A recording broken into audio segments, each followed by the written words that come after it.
This is Barbara Bridges, and I thought it would be fun if we shared our living spaces with each other and talked about what we have in them. So here are my friends here in the apartment at this time, the dolls from Barra de Potosi, Chelly's dolls. They keep me company on my couch. These are window coverings that I made out of a quilt, and you just pull them down when it gets cold in the winter.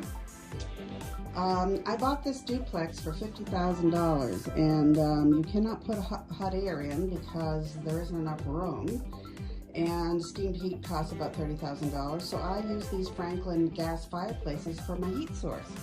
And it's worked out really well, and if you're going to pay for fire, why not see it, right?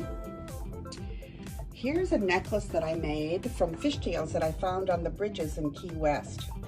And I made it fancy, of course, with the rhinestones. And then here's its little house it lives in when I'm not wearing it.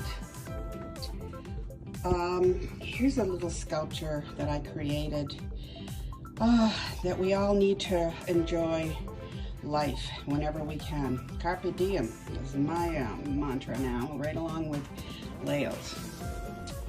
Here's a beautiful piece made by my very last license plate in Maine by Anne Kleinhentz, who's an artist for Art to Change the World. I have a series called Talking Chairs, and you sit in them and take on different personas. So my friend Gail Gannon gave me this old chair, and I created this Asian themed chair with it. One of Frank Stone's lamps. I just love this. He's a metal artist. He's the husband of ACW board member Carol Lynn Olson. So this will shock everybody. I'm a big movie fan. This is Aquila in the Bee. So I have a great big giant television screen. Below it is a cabinet. I make furniture to fit into unusual spaces. It's a triangle cabinet. And so I'm using, obviously, discarded objects.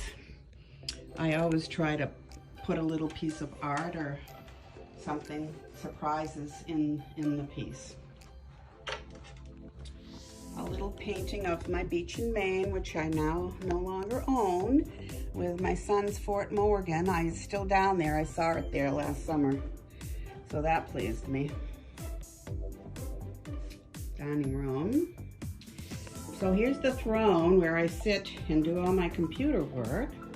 Gertrude Stein looks over me. You can see in the background there. Here's my little Surface 3.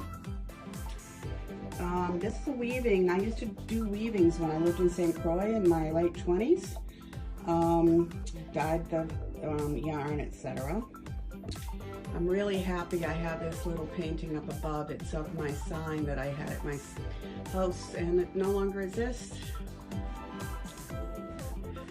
The art is my weapon piece that I created for Nikki McCoon's project. It's called Can't Wash It Away, and it's about death by gun. So on the left we have 22,000 deaths by suicide and 14,000 deaths by homicide. I was kind of shocked at that, actually. That was a very soulful and difficult piece. Here's all my little objects.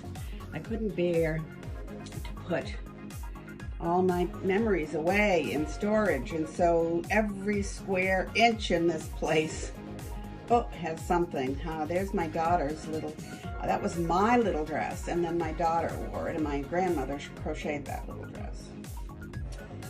So a piece on a road trip I made to the Deep South. I really enjoyed that. It was my first project when I became a member of WARM. So here we are back here again to the couch with all my little dolls. This interesting table came from St. Croix. It's a piece of mahogany, and the guy that controlled the mahogany, you had to go up there and let him tell you a dirty limerick before he lets you buy the mahogany. So I have weird memories from that. So thank you very much for going on this tour with me, and I look forward to seeing where you live.